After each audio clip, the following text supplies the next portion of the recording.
Good morning, good evening, and good afternoon to all the geeks out there, and Untitled Chapter, and welcome to another, oh my gosh, I was going to call it the Geek Inspired Podcast again, another Our Little Geekdom podcast. This is episode number 52. Yeah. Can you believe we've been doing this for 52 episodes now? I'm going to say it every single time because I cannot believe that we've been doing it for that long. We'd like to welcome Adam from, you said Chroma Games, eh? Chroma Games, that's right. Chroma Games, yes. Adam from Chroma Games. He developed the game called Infinity Girl. Infinity Girl, which looks like a lot of fun. Looks like Kez played it. I actually didn't have the chance to play the game yet, unfortunately. I have been too busy with Dolman. But I watched Kez play it, and it looks really cool. To give you guys a basic idea of what actually has to happen before we get into the chatting with Adam himself, I'm just going to tell you, the game itself, basically, it's playing to the beat of a song, and it's basically playing to the rhythm. Why don't you let Adam explain what his game is? I'm following what I watched and heard when you were playing. And the reason why I'm saying that is because as a musician myself, it's the kind of thing I like to do. So, without further ado, though, let's speak more from the developer of the game, Adam. Adam, tell us a little bit about yourself and about about this game. Thank you, Ziff. Yeah, and I thought that was a great intro. Yeah, it's really all about playing on the beat. So Infinity Girl is I call it a hypnotic rhythm racer roguelike. It's a lot of genres sort of smashed together, kind of combining all of my favorite things in games. But yeah, you play as this character, this sort of female protagonist on roller skates, sort of careening down these procedurally generated levels. And in order to sort of get from the beginning to end, you have to, sort of boost, jump, grind, bank left and right, and do all sorts of these motions, sort of parkour-like motions on beat.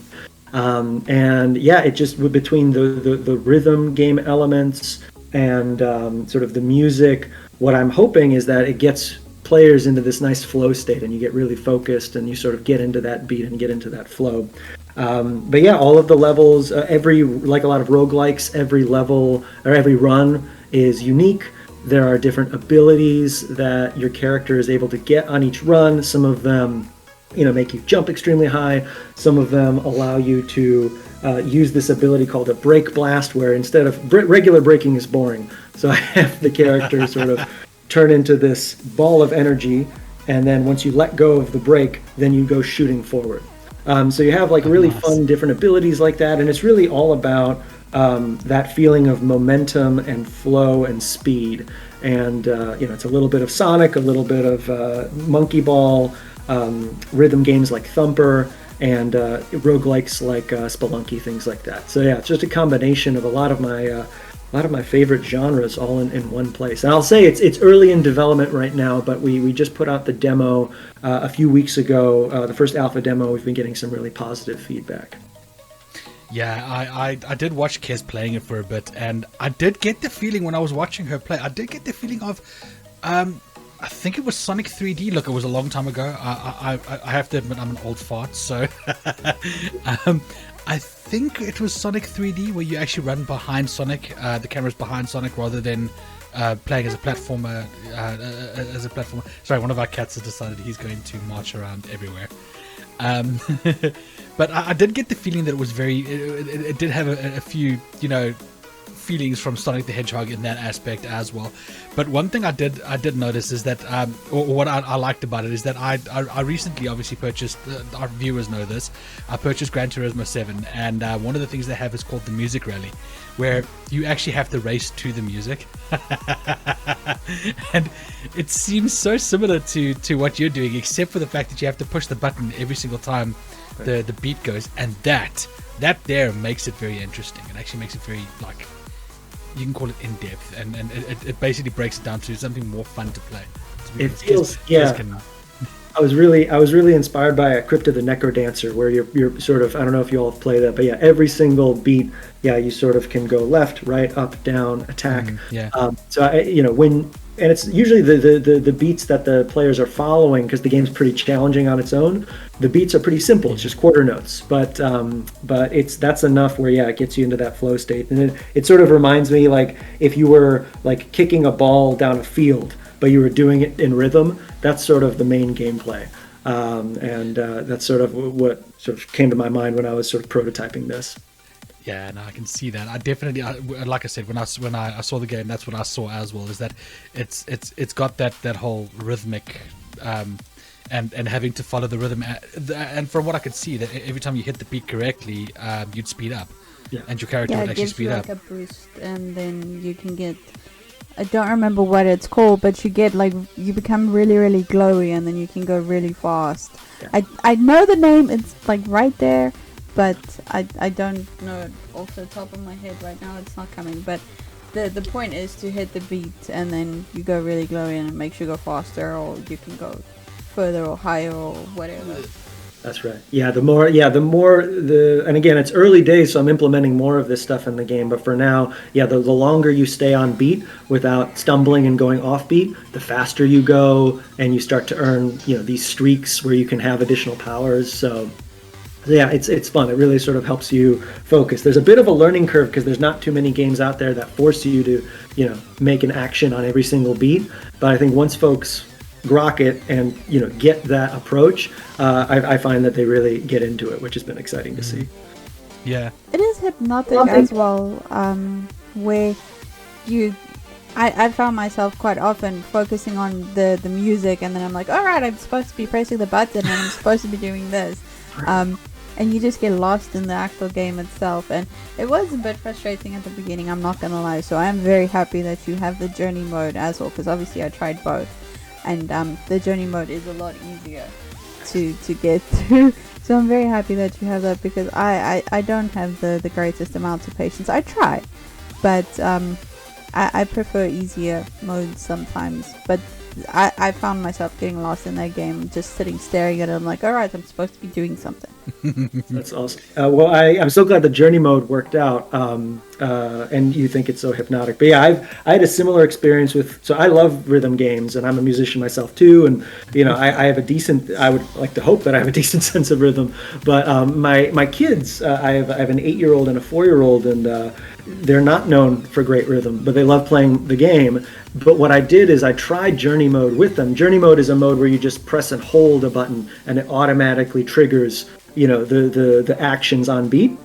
And the game is still quite challenging and fun, but I noticed it was really great to see that for people who love rhythm games, the default mode is available to them, but for ones who want to have like a more chill, relaxed experience, that journey mode has been working out really well. And it's cool seeing like my kids being able to play it, and it's very important to me that even for accessibility reasons, if you're deaf but you really want to experience this really fun sort of hypnotic game, journey mode is something that would still work for players like that. So I'm really trying to bake in some of that accessibility stuff early on.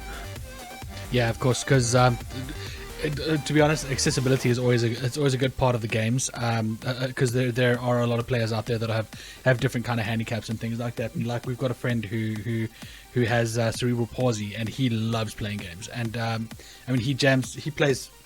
When I say he plays Forza with the rest of us, just as well as the rest of us. He says that obviously accessibility is very important for him as well, because obviously he needs to be able to hold the controller and be able to race like everyone else does. And honestly, he kicks my ass at the game. So, but yeah, it's good to see that you're not obviously leaving out accessibility for certain for obviously people who need to actually have that, which is it's important, obviously. But so you made the music yourself? Yeah, I was going to actually just go on to that. So yeah, you made the music yourself because you're a musician, obviously. How long did it take you to write the music? So that song is the main theme in the intro menu and in the first few levels of the demo. That's a song that I actually wrote back in 2019, and I've been pre-pandemic. I was a DJ, and that's not like sort of my full-time gig, but I was DJing around I live in the Washington, D.C. area, and I was DJing around here for about 10 plus years. And I played in bands, and I loved performing live. And the pandemic kind of shut everything down. And so, but I had all of these different sort of half half completed songs that I wanted to do something with, and whether it was putting out just sort of an EP or something like that. But then, like a lot of folks during the pandemic, I picked up some new hobbies, and some people got into baking, and I got into game dev.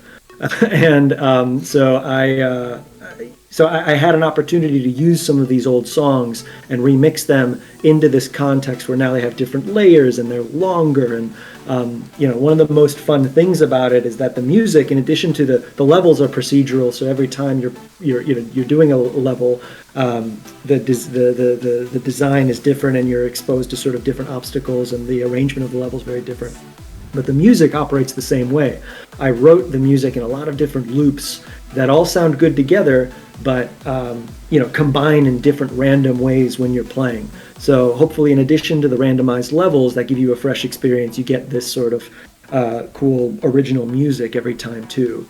And it's fun. Like I'm just off camera here. I've got my synths, and nothing is more fun than just noodling on a synth for hours at a time and just making lots of different loops. And then, it's fun with this sort of procedural music approach. You're able to throw all of those loops into the game instead of trying to condense it into like a 5-minute track or something like that. So it's a different style of writing music, and I really enjoy it. So I think that first song, again, I wrote that before the game even started, and kind of built the game around it. But some of the subsequent music that I've been writing, it'll take a few, like a week or two of work to get a skeleton of a track going, knowing that, I have to write 6 or 7 different bass lines. I have to write 6 or 7 different sort of harmonic parts. Just a lot of these musical chunks that I can sort of mix and match randomly in the game. So yeah, it takes a few weeks with each track, I would say. No, that was actually just what I was going to ask you, is the length of time that it takes to write a track. I mean, I personally, I was a musician for the longest time. I used to write music I was in a band. I used to write the songs and do the vocals for the band as well. So it was a lengthy process writing songs. For us, it could take up to easily a month to finish a decent song. Granted, the most recent band that I was actually in, we were actually more progressive. So we were doing like progressive rock, like Tool and things like that. We tried to get the sound that's similar to what they did, which meant the songs would take up to 10 minutes, which means it would take you about 4 months to finish the song. Yeah. So with actually writing the music, and creating that tune. I mean, the length of time, you said it was just a few weeks for you. Was that creating it from the very beginning all the way up to completion? I would say the second track in the demo is the one that took a few weeks. That first song, the main theme, that's a little bit more fleshed out, that probably took a good 2 months. I would say. That took a little bit longer. And I'll say that neither of those tracks are actually done yet. That first track is mostly complete, but I plan to go in and right now the procedural music just combines pretty randomly. But what I'm doing going forward is I'm adding more musical elements tied to the actual gameplay. So once you get to there's a boss level for each run where there's no checkpoints and you have to sort of make it to the end, just survive, without having any checkpoints. And I'm going to, bring up the intensity of the music there. And there's certain obstacles and enemies that have their own musical cues that come in when you're approaching them. So all of that stuff I'm in the process of adding. So it'll be, probably, I'm putting out this game in 2023, and it'll probably be a good year before all of the main tracks are, more fully fleshed out. Yeah, of course. Regarding or talking about like putting the game out in 2023, you said that you were a hobby dev essentially. Did you learn to code, for example, in C# and things like that, or are you using? I suppose you'd have to use. What engine are you using? I'm sorry, I don't know what engine you're using. That's the point he was trying to get to. It's a good question. Yeah, no, it's all Unity. I'm making it in Unity, like a lot of indie devs, and I am bad at coding. Like the last week or two, I've been struggling with this the roguelike ability system in the game, and that it required a lot of coding. But I finally cracked that yesterday, so that was a big success. But yeah, I can get by now that I've been developing the game for 10 months. I have enough background where I feel like I can wrap my head around most of the coding concepts that I need. And when I bump into things that I don't know how to do yet, YouTube University, and I sort of smash my head against that for a while. Yeah, that's something. My brother's actually a coder as well. Funny enough, he's a musician, and we were in a band together. Would you believe we're all engineers and coders? But he was working on games and things like that. And what he always used to do was he would also go to YouTube and try and actually get some information from YouTube and try and get that going comfortably and trying to get everything working there. But what he would also do is he'd go into forums and things like that. Is it something that you do? Do you approach forums and find out from them what their ideas would be? 100%. Yeah, I want to give a shout out. There's an asset, a Unity asset, or that is at the heart of the game called Choreographer, and it does all the coding for the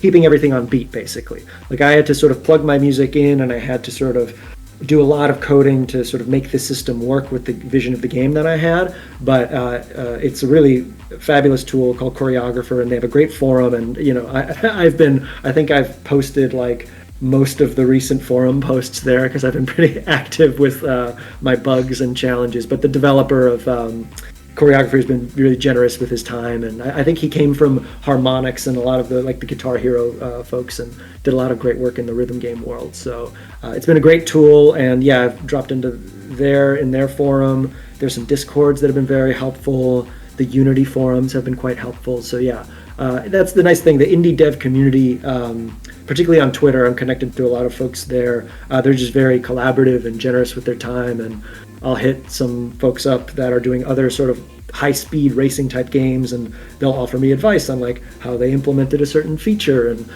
yeah, it's just everybody is just quite generous and, again, kind and collaborative. So people are helpful when you need them, when you ask them questions like that. You got one? What made you decide to get into gaming and to make Infinity Girl? Sure. So I think, I was a big gamer all my life. I took kind of a break there, in my 20s, and then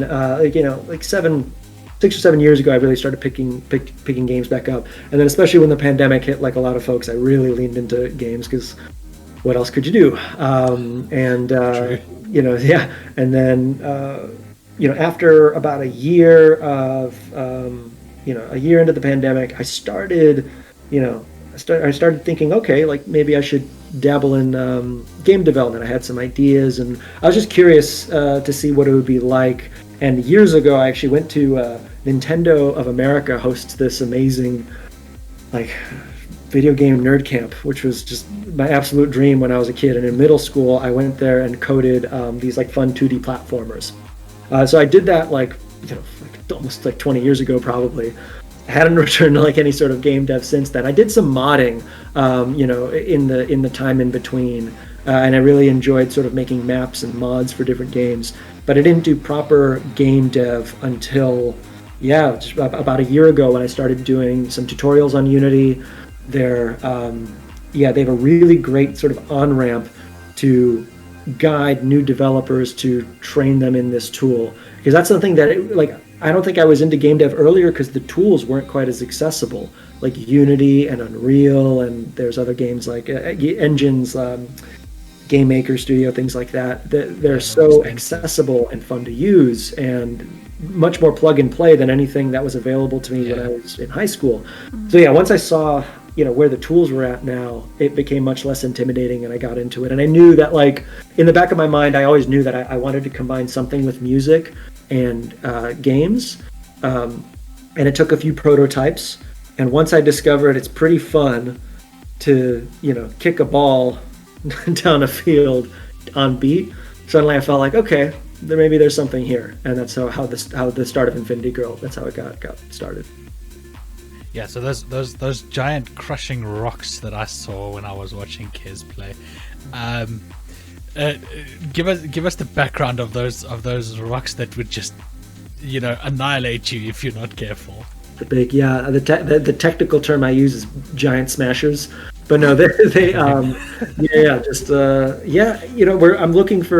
the process of just making a ton of different obstacles that are reactive to the music, and some of those smashers come down, on quarter notes. They're sort of rows of 4. Some of them come down every 4 beats, every 1 bar, and I just am trying to figure out this world of enemies and obstacles that once you encounter them, kind of like in Mario, that a certain Koopa will jump up in a certain way after you've seen him a few times. When you see a bunch of these smashers in a group of 4, they will sort of come down on every beat, and that's sort of part of the roguelike thing, where every time you play you learn a little bit, you learn about what the different obstacles do.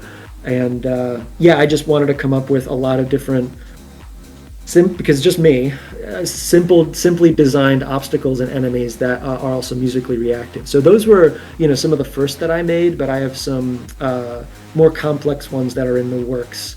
Like right now, there's like a cannon that fires these homing missiles that are like on beat as well, and that's horrible. Like it just like snipes you every time. I can only imagine. Yeah, so I'm trying to like adjust the tuning for that, but yeah, it's been really fun to come up with enemies and obstacles that sort of make good on the musical elements of the game.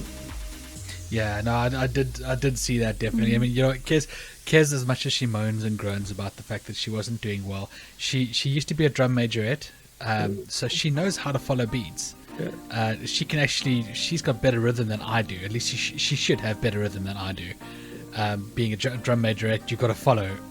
I mean, quarter notes. That it has to be on the beat of the music all the time. Exactly. Yeah. So as much as she got annoyed with it, I know she was loving it, because I did. It was a lot of fun. I still want to play it again. It's definitely been a lot of fun, and as soon as the game comes out, we will get it out all, because it's just something to have and to play and just have fun with. Definitely. I appreciate that. Will you be releasing it on all platforms, or is it Steam at the moment only? Now we're focused on Steam. Knock on wood, I'm talking to some publishers, and hopefully I can get some support to maybe help port it to Switch, because to me it feels like the perfect Switch title too. That would be so brilliant on Switch. Yeah. Yeah, so I'm trying to keep I'm trying to already optimize it and not get too carried away with my particle effects and all of that, so I can drop it onto Switch pretty easily. But I'm very excited. I don't have one yet. Nobody seems to, but I'm keen to try this on Steam Deck once that comes out. Yeah, me too. I want a Steam Deck. I want one so badly. My order has been in the queue for forever, so we'll see. But yeah, I think roguelikes like this I find are so good in the portable sort of drop in and out. Like I really want to design this so if you have 5 to 10 minutes and you want to just sort of do a quick run, Infinity Girl can work for that. But then also if you have like a more substantial, like if you have an hour, that's also a great chunk of time where you can do it. So yeah, one of my favorite things about roguelikes is just keeping those total runs pretty short. Yeah. Have you ever thought about maybe essentially like you're talking about doing it on Nintendo Switch, and obviously the Steam Deck is going to be easily open for any game that is on Steam, so that's not a problem. But are you looking at doing this on a mobile platform, like sending off to mobile phones? Would it work? Some folks I've talked to have said that, and I'm not big on like touch controls on those screens. I know what you mean. But I think there's a way, especially now that I did Journey mode, which requires less button presses, I could suddenly see it working better in a mobile context. So I'm just trying to think through how that might work. I'm very focused again on Steam and platforms that have sort of controllers. But I do, if it does well, I would love to see it on as many platforms as possible. And I've seen other very sort of demanding rhythm games work really well in mobile format. Like one of my favorite rhythm games is Thumper, and it has a brilliant iOS version. So that gives me hope that maybe I could try it. But the one platform I really dream of is VR. If this could work in VR, it would be sick. It would be epic. It really would. I would love to actually play that game. Kez wouldn't be able to, but I definitely would jam that game in VR. There's no doubt.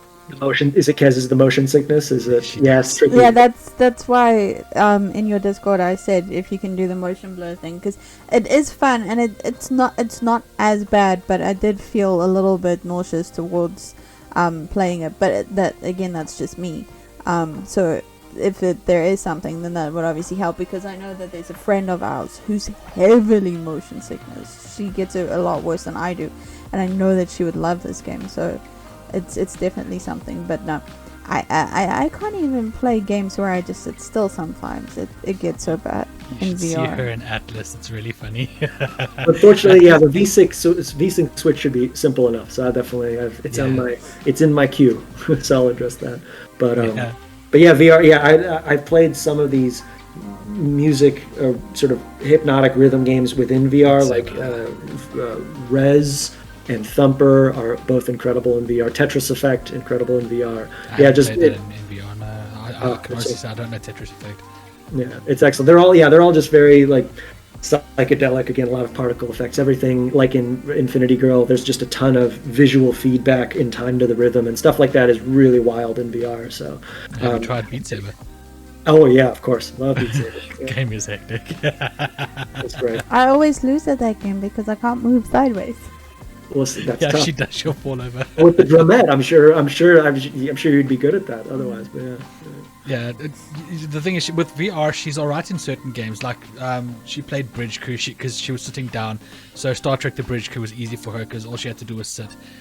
Beat Saber, she's alright at. She does start to get nauseous after a while, but we've had some information from friends and stuff like that. If she just keeps it up and I just need to keep doing it. It'll eventually get her used to it. Yeah, that's how we've always seen it as well. But yeah, with the way this game is progressing so far, it's definitely something that I would so very much jump on when it comes to VR. I mean, would you make it first person, or would you keep it as a third person? I mean, I still would need to understand more about the triggers for motion sickness in VR, because it was amazing. Apparently, Thumper is interesting because if you're not familiar, it's like you're this space beetle on basically like this horrifying nightmare roller coaster, and that sounds like it would make you instantly motion sick. But the way they did it in VR, apparently, when you have like a fixed camera and your focus is on a fixed object, even if it's going very fast, something about that, like a third-person camera view in a racing game, can work okay in VR. So I think I would keep it first. I would keep it third person. I suspect that first person would be just like a recipe for a lot of vomiting players. So I'd probably keep it third person, and I have to watch out for any side-to-side movement. There's all sorts of things in VR that I would have to watch out for. But yeah, I would love to try it eventually. That'd be great. Yeah, no, that's one thing. I get nauseous in VR if it's not done correctly. I was playing some other game. I don't know what it was, but it made me so nauseous I had to stop playing. Oh, it's Phaz. It was Phaz. It was Phasmophobia. Phasmophobia, the very scary game. It made me so nauseous. It took me. I was in for 2 minutes, maybe 3 minutes, and I had to take the VR off. And I don't get nauseous. I've played Skyrim. I've played No Man's Sky. I've played all of those games in VR, and I've never gotten nauseous. But this time, I felt like I was going to vomit, so I had to stop. That's how bad it was. It was quite bad. I had one experience with that. It was just poor performance on. I can't remember what the game was called, but it's sort of like free motion, like Half-Life Alyx. But yeah, something about it. Just the performance was bad, and once you hit a certain frame rate, I guess you can really get motion sick. So that's what I was feeling there. But I can't do the scary games though in VR. That's very upsetting to me. I couldn't do it. Jeez, no. You know, I wish I could play Phasmophobia in VR, because to be honest, I would love to have the literal shit scared out of me. but it's with that game, it made me so nauseous. I dread going back to it. I don't want to go back to it. I don't want to touch that game. So it's definitely something that you should keep in mind. Just I really want to play the game in VR, so get that right, please. Yeah. There'll be a lot of testing for that one. Yeah. But Shane, take your time. I don't want to make you go, oh no, I have to do it now as fast as possible. Yeah. Did you do the artwork and the design for the game as well? Yeah, everything. The only the character itself, and I think the character is going to change over time. The character is a model that is a Creative Commons model that I found on online somewhere. But apart from that, everything is designed on my end. I have a bit of a vision. In my other life, I'm a filmmaker and I work on educational videos online, and so I have a bit of a design background. And so I was able to bring that into the look and feel of the game. And even when, back in my DJ days, I always really loved like making flyers and all the graphic design elements. So like all of that stuff, that part of it is really, I enjoy. Like right now I'm working on like these sort of like roguelike card abilities within the game after each run, where you can sort of pick up powers. And I'm really enjoying sort of coming up with like fun, sleek card designs that, don't look like shit. So working on that. That's always something you should try and avoid. Yeah, you don't want something that look like shit. Good graphic design tip number one. Don't make it look like shit. Indeed, agreed. I agree with you. So how long have you been developing the game? You said that you started in 2019. Was that when you started developing this game? No, so the first song I wrote in 2019, not knowing that it would be part of this game. It was just a song I was writing, and it was just something I was doing for fun. But then in 2021, last year, early last summer, around this time, around like April, May, I started dabbling with. I started doing pretty intensively a bunch of Unity tutorials. And, so like April, May of 2021, I was doing the Unity tutorials. And then come June, July, I felt confident enough where I could start building a prototype. Like I had stumbled on this idea of sort of, kicking a ball sort of in time to the rhythm. And then by July, I had the first prototype and I shared it on Twitter. And, there's a few folks that sort of chimed in and seemed excited about the concept. And that was enough to sort of give me a sign that maybe there's something to this. So it's been really fun sort of releasing this and getting that feedback online, whether it's like a GIF on Twitter or the demo. I really love that process of just hearing from folks and what they like or didn't like so much about the game and incorporating that in. Yeah, speaking of likes and didn't likes, I mean, we get this. We've spoken to most of the other developers. Well, I mean, the other three, I think. Yeah, the other three developers. We've spoken to them about getting comments from getting criticism from the general public, as it were. Now, obviously, you've taken criticism. Sometimes you just get people who are just trying to actually be, annoying and trolly. Are you? I spoke to the guy from Dolman about this, and I've got a very thick skin, so I generally deal with it by letting it roll off my back. Do you deal with it the same way? Do you focus on just like, whatever, doesn't really matter? I assume you would, because most developers actually are. But how do you normally deal with that kind of issue? Yeah, because I mentioned earlier, I've been making sort of educational content online, especially on YouTube, for 12 plus years. I've been exposed to every horrible comment you can think of in that world, and that's so for the game. Yeah, it's really no. I have a thick skin as well, and it doesn't bother me if somebody doesn't like the game. That's great. I wish them all the best. But I think having what I do love is when somebody has constructive feedback with actual sort of things that I can incorporate into the game.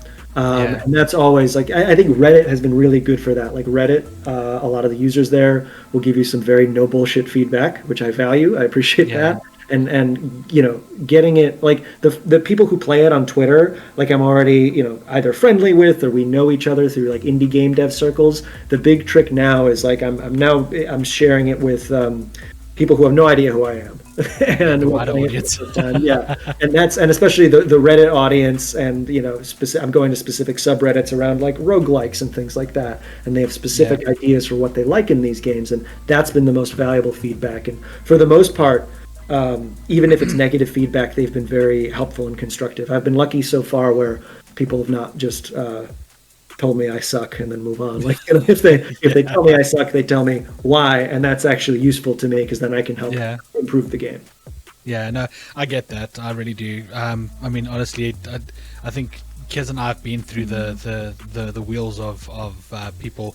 You know what? Not so much on YouTube, because honestly, we hardly get comments at the moment on our channel. But that's funny enough, we get a lot of views, but not a lot of comments, which is fine with us. But where we face it the most is it's actually myself that faces it more than her at this point. Is being basically attacked in games, where people will just insult me in games, and I laugh at them. It's like they'll go, "Oh, you're bald, hey?" It's like, well, no shit, Sherlock, you've pointed out the obvious. So, they'll go after my features, which I know about. So it's like, oh, I'm bald. Yes, I am. I don't care. The whole thing is, it's when they do that, I just laugh at them and I crack a joke back or I insult them back because it's me. I'm one of those fire back kind of people. I take the insult, it rolls off my back, and then I just fire back a snarky insult back, just to let them know that, you know what, I get you, dude. I get you. So I get where you're coming from, where you've got to let it slide. Sometimes you cannot let it affect you. I mean, Kez and I also, we worked in complaints at an energy company here in the UK, and believe me, when you have customers shouting at you the way they do, you can't. Any insult someone throws at you is just a joke. So you actually laugh at them when they throw those insults. But I've been looking at some of the designs for your tracks, for the literal tracks. So the ones where you actually so how do I put it? Because as a musician, there's two ways you can call a track. A track is a chord you race on, or a track is a song. Of course, it doesn't sound right? Yeah, no. Yeah, no, it's really weird. But I've been looking at some of your courses. Let's call it a course for now. And I'm looking at two of them right now. I see that you've got like a very Tron-looking one, and then a very grassy open land kind of a thing. Are they both different levels that you're looking at fully incorporating and obviously making bosses for, or are they just going to be pass-throughs towards the boss? Yeah, so I think the different environment, there's going to be the current plan of the game is to have 4 different worlds and 4 different very distinct environments that you go through. Again, sort of inspired by Spelunky and how you do 16 levels, 4 levels for each sort of biome. So that's the main idea here is, you start in this sort of Tron sort of landscape, and then the second one is all these floating islands with the more sort of open grassy areas. And then I'm not quite sure what the next biomes will be, but I have maybe designs of maybe doing like a cityscape or something like that, but thinking it through right now. But yeah, I am not sure if there's going to be boss fights or not. That's something that I'm still considering. I like, the game is so focused on momentum and getting through these courses that I think what I like more is creating almost like boss stages, just extra difficult levels at the end of these worlds, these biomes, that then, once you beat that, then you'll move on to the next one. Because again, it's just me, and I'm trying to figure out, like, I mean, I have more ideas than I'll ever be able to implement in this game. So I think the trick right now in development is like figuring out, like, no, stop it. Just focus on what's working in the game. So like that's the biggest, most important exercise, because I have, again, a list of things that I would like. I would love to add like full on like combat where you're like firing missiles and stuff like that in time to the music too. That would be cool. I don't know if I'll have time for this. Maybe I'll save it for the sequel. So maybe. Yeah.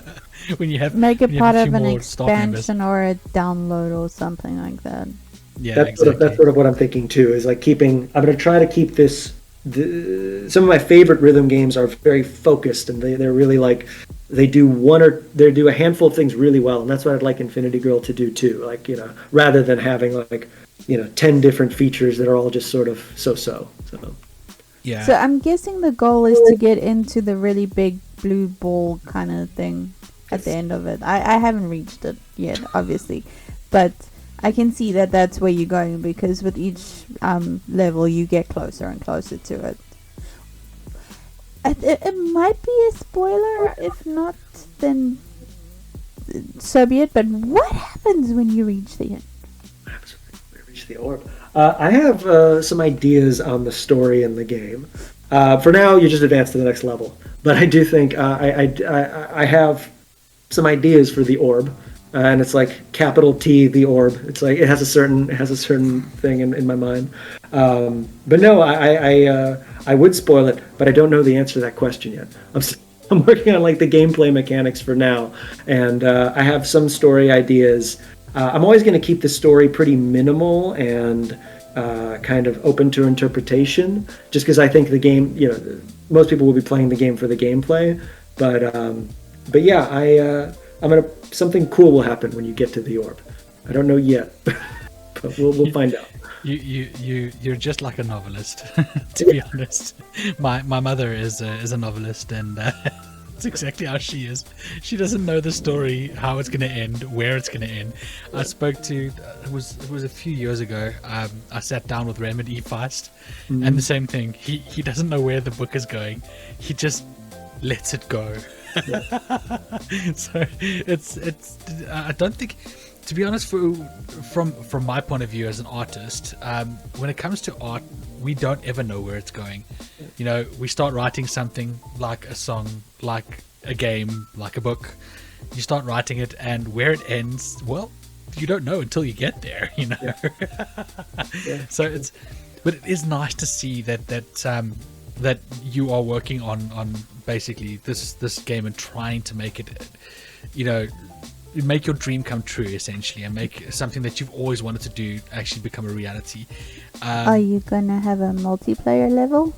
I thought about it. So I'm part of this really wonderful group of folks called it's the hashtag Indie Racers Collective on Twitter, and they've been really a supportive group. And with you two being Forza fans, I think you'd get into sort of the work that they're doing. But that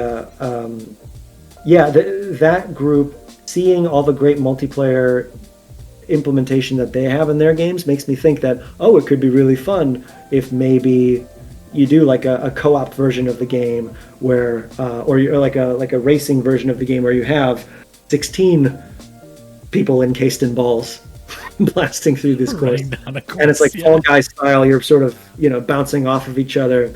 So I think I'm going to start with like AI players. But yeah, that is a feature that's high up in my list. Right now it's very again, I'm trying to keep it focused and simple, but I think if there's time, a multiplayer component, or at least sort of a style of levels where you have multiple AI controlled players, that's something that I'm really considering. I interrupted you, sorry.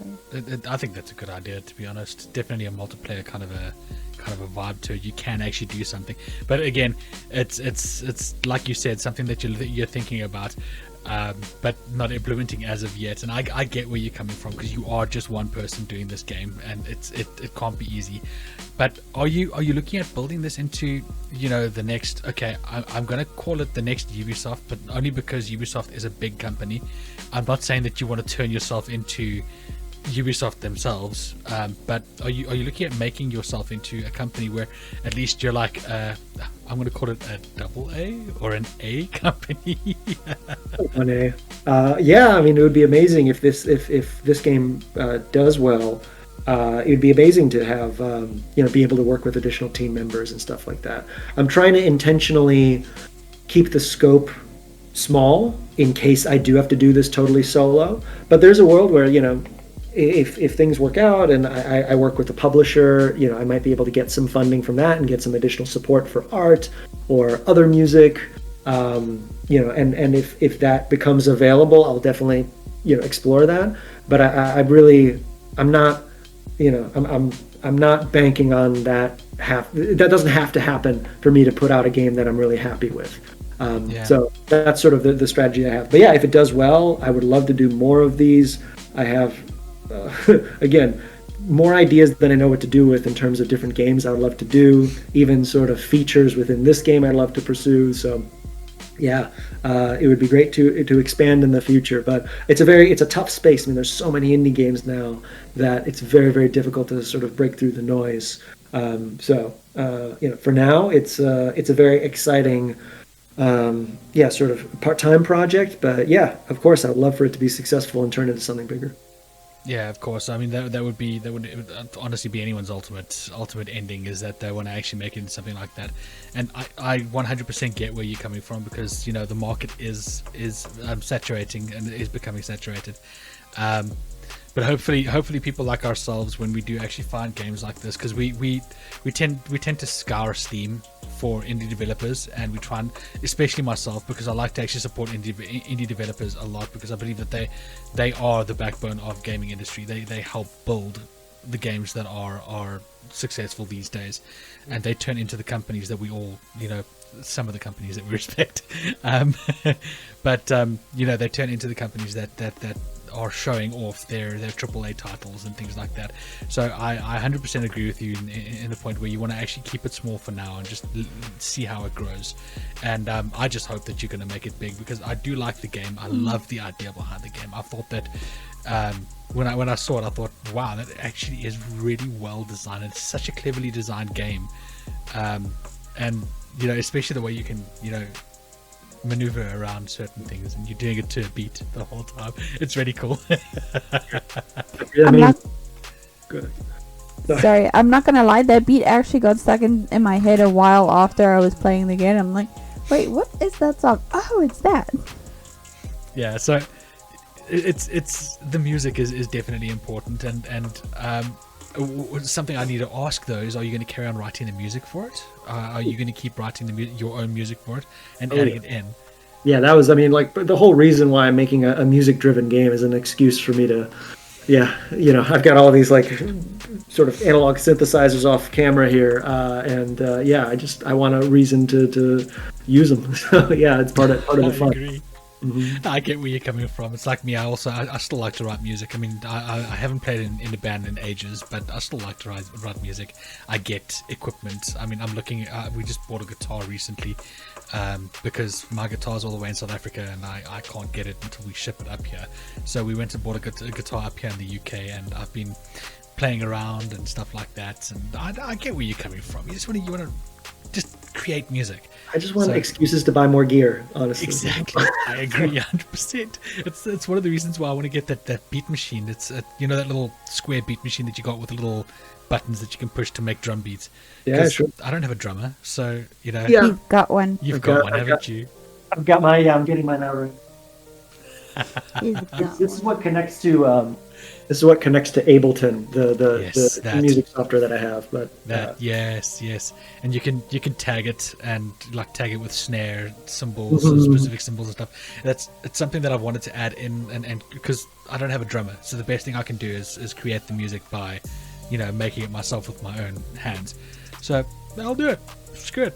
I've got no choice. But I get where you're coming from, because it's a good idea to just it's your idea. You make the game, but it's an excuse to make music. Yeah, that was why I started the game. So I figured I'll keep on going with it. But I would be if I've got some great, very talented musician friends that I've worked with over the years, and if there's an opportunity in the future to add songs from other artists, I'd be open to that too. I think the heart of the especially this first version of the game, I think the majority of the music will be from me, but if it keeps on expanding, who knows, I might tag some artist friends to help collaborate there. Will the little character get a name eventually?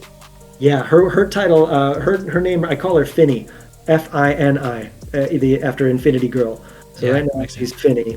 But yeah, there's a little, again, I have a bit of a backstory idea for her that I'm going to incorporate into the game.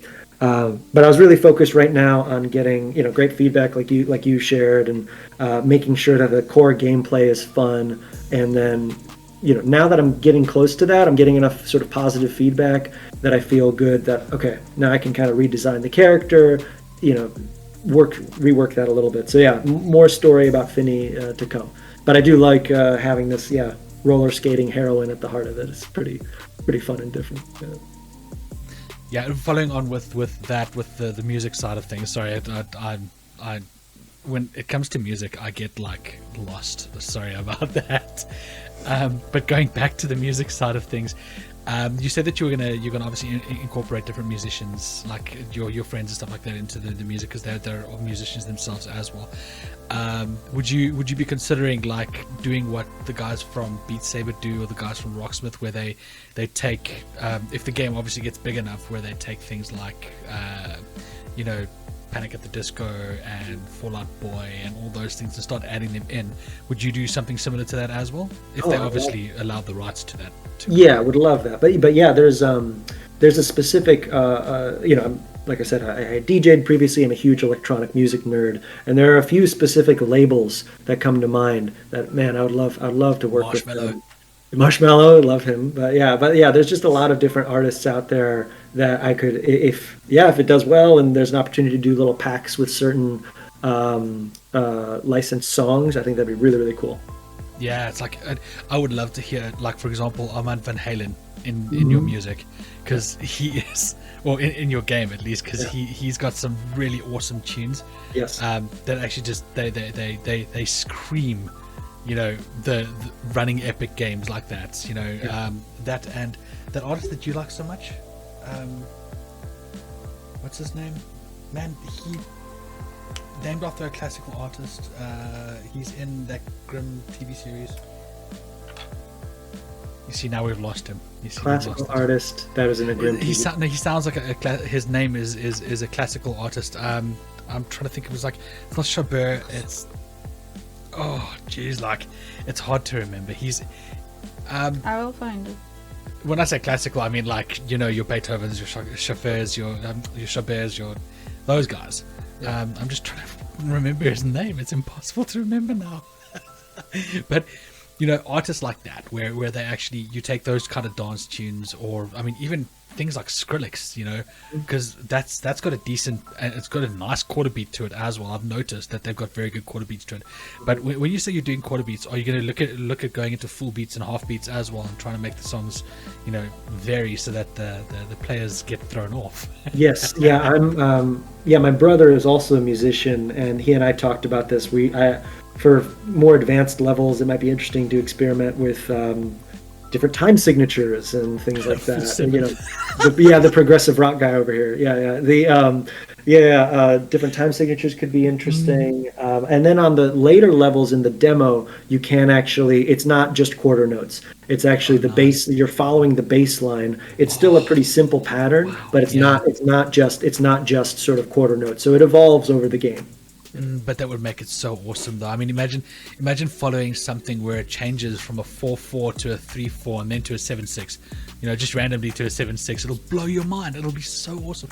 I mean, okay, granted, this is like the crazy musician, you know, the one who grew up with his father playing Jethro Tull. You know, of all the very first like progressive rock musician out there. You know, and then moving onto like the more like modern progressive bands. It just, for me, it makes a lot of sense to actually just essentially screw with someone's mind. Not like make them go crazy, but just screw with them when they're playing, when they're trying to actually run through the track, and then suddenly the beat changes and they have to follow the beat as it changes, because you can do that, and you can do it so subtly that they won't even notice that they're actually changing the beats with their hands as they're playing. So they won't notice that they're doing it, but they're doing it. And it would screw with their minds so nicely, and it would be so awesome. It's Wolfgang Gardner. Oh, I love Wolfgang. Wolfgang. It was, yes, that does sound like Wolfgang a Beethoven or something like that. It was actually it's Wolfgang. It's Wolfgang. I don't think it's Beethoven. I think it's Wolfgang. No, that's the person. No. I'm saying that the original classical artist. You're talking about Wolfgang Amadeus Mozart. That it's Mozart. I thought it was Mozart. I didn't think it was Beethoven. I thought it was Mozart. I was getting there. It's like Wolfgang Mozart. We was heard that it. right? We heard one of his songs in the TV series Grimm, and just fell in love, and there's so been many good listening artists. to his stuff since then. Yeah, he's like Dead Mouse from that sort of school of fun house music with great synths. Yeah, I love Wolfgang Gardner. His stuff is great. Yeah, his music is actually It was exceptional. bugging me. I had to find it. Sorry. It's good. Yeah, I mean, so I geek out on music all day, every day, so this is fun. yeah, me from the rock side, you from the dance side. But the thing is, you know, a lot of people, okay, my brother included, he does not like dance music very often. He will listen to certain dance songs if it's got a catchy tune and something like that. He'll enjoy it. But me, I'm very eclectic, so I don't care what it is. If I like it, I'll listen to it, and that's why I can listen to house. I can even listen to hip hop. I can listen to hip hop and rap. I don't like hip hop as much or R&B, but there are some songs that stand out. Yeah. But when it comes to rap, I like rap because it's like people say there's no difference between rap and hip hop. There is. Rap is very, what I suppose you can call it, gangster. They like to call it gangster. I don't know the terminologies behind it. I just like the music. I just think that the rhyming makes sense, and that is also obviously something that you might understand when it comes to being eclectic as a musician. Yeah. So I assume as a DJ you do the same thing. You're very eclectic, or do you focus on one particular genre when you go DJing? 100%. No, yeah. When I was DJing, I was, I would be lucky if I could, spend most of the night playing house music and stuff like that. I played very diverse, different types of crowds. So it might be, heavily hip hop one night, might be heavily pop one night. I also in my past, I played like indie rock bands, and I love that stuff too. Like danceable indie rock is like great stuff. So oh yes, definitely. So I play. I sort of. Same thing with the game and in my DJing style. I always try to listen to get feedback from folks and what they're into, and then sort of find the happy middle between what I want to communicate and what people are interested in. So I think that's true. Of course. Just as a heads up, I'm starting to hear my children stomp around, so my time may be running short. It's not a problem. Fine. We're almost almost at the end. But before we get to the fun random questions, you said that you have a lot of ideas in your head. So once Infinity Girl is done, are you going to take a break before you start another project, or are you going to just jump onto another project?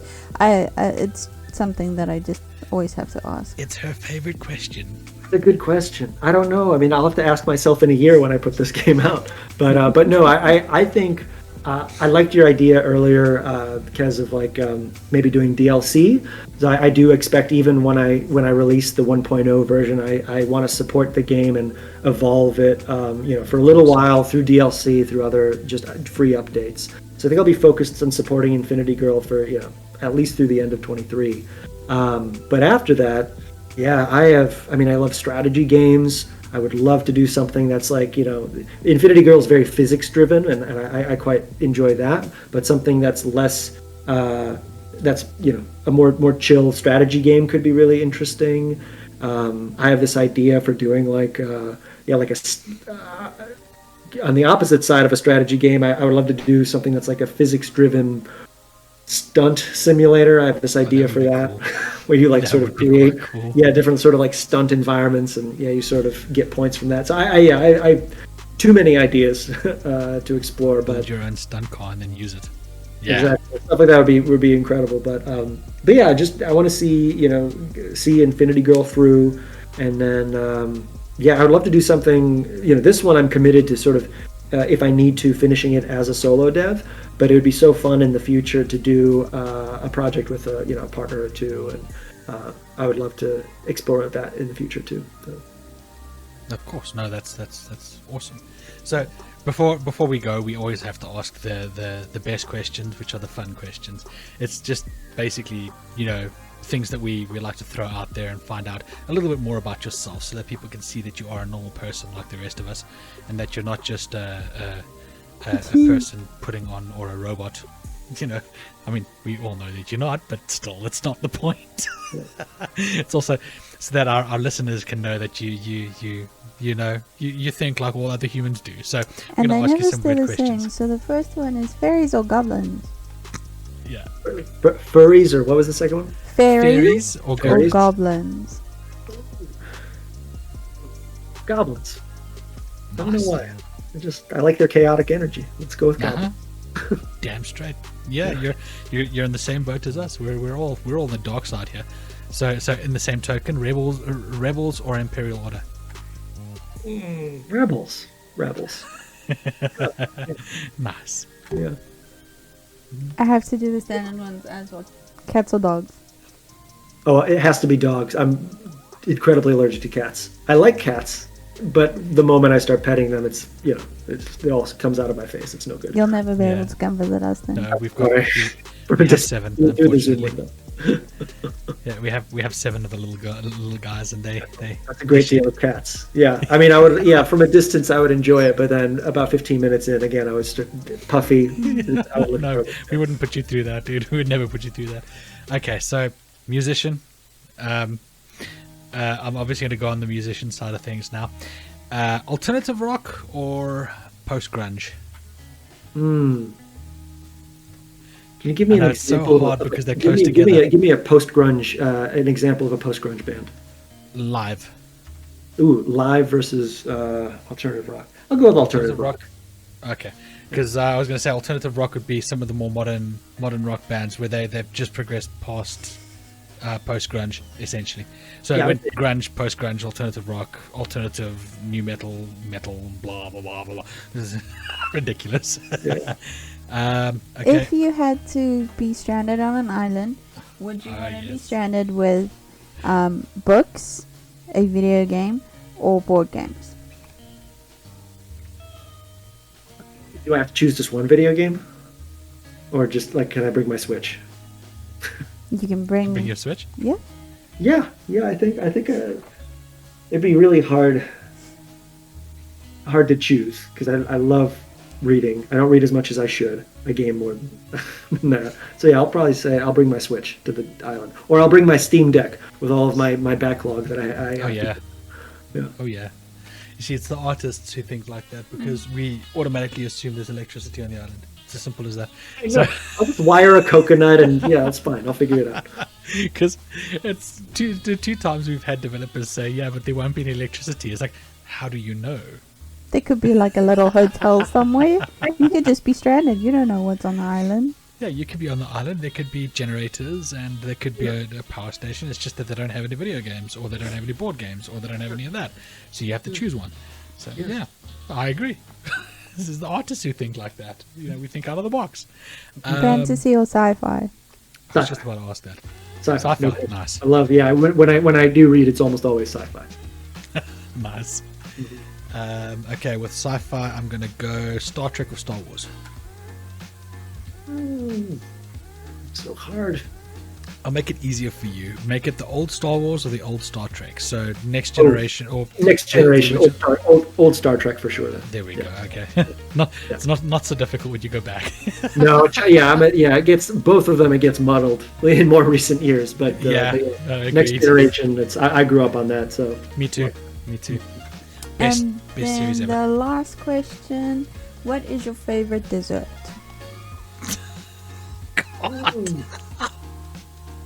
oh boy, I want to say. I don't know where that came Oh from. no! Sorry. My mother-in-law makes this. She's originally from the South and makes this incredible apple cake with like frosting that's like this thick. So Wow. and so she makes it like once or twice a year, and I eat way too much of it. So yeah, that'll be my answer. Yeah, no. My mother makes the best trifle ever. Now, But if that's you not your favorite. Your favorite is black forest pudding. yeah, my favorite is black forest pudding, but you can never beat my mother's trifle. Think about it that way. Yeah. So Anyway, that's awesome. No, so thank you so much for joining us, though. I mean, wait, one last question. one last question. Where can people find you? I was going to say you got to plug yourself. So. It sounded like you were finishing, so I No. wasn't sure. Of course Where not. can people find you on social media Sure. and your game? Yeah. You can find me. I am DevDad3030 on all the platforms. I mainly post on Twitter, but I'm also increasingly posting on TikTok too. The game is Infinity Girl, and you can find it on Steam. And you can try the alpha demo now. It is ready. And if folks have feedback for it, definitely drop by the Discord. That is where Kez and others are hanging out and giving me great feedback on the game and helping to shape it. Because it's early days, but we are getting. I'm really appreciating the notes from the community, and it's all helping to make the game better and better. So yeah, that's where you can find me. All right, cool. I've just added it to my wish list as well, just because. I do it with all the developers that we sit with, because I believe that you guys are the cream of the crop, as it were. Thank you. We all have been so nice. This has been really fun, and yeah, I really appreciate what you all do supporting indie devs. It is. I agree with you. I think a lot of the best creativity comes from indie devs, and not from the AAA space, but the smaller creators. So thanks you. Yeah, it's you guys who actually make games worth playing. Because every company started out as an indie developer at some point, and I'd like to see the more indie developers actually making games so that we have a wider variety, as it were. And not that we don't have a wide variety as it is, but, wider, more games. Anyway, Adam, thank you so much for joining us. It's been wonderful actually having you on with us. You've kept us entertained for over an hour. We generally lose track with the developers when we chat to them. Or with any of our guests, actually, because we have some really interesting guests on. So thank you so much for actually keeping us entertained. And hopefully our viewers will be able to find out more from where you are, and they'll follow you too. We're going to push this as well, as much as we can. But for those of you who are watching right now, I'm looking at you in the camera, yes. If you're listening on Anchor, you can't see him looking at you, so you're just going to have to imagine it. If you can't see me, just picture my pretty face looking at you. Guys, hit that like button if you like the video, hit that dislike button if you dislike the video. We don't care either way. We like to get both the sides of the story, but if you're going to do that, tell us why. And if you really, really liked us, hit that subscribe button, share it, push it, make sure we get that engagement right the way up, because we need as much engagement as we can. But guys, as always, remember, Keep it kiki. Bye.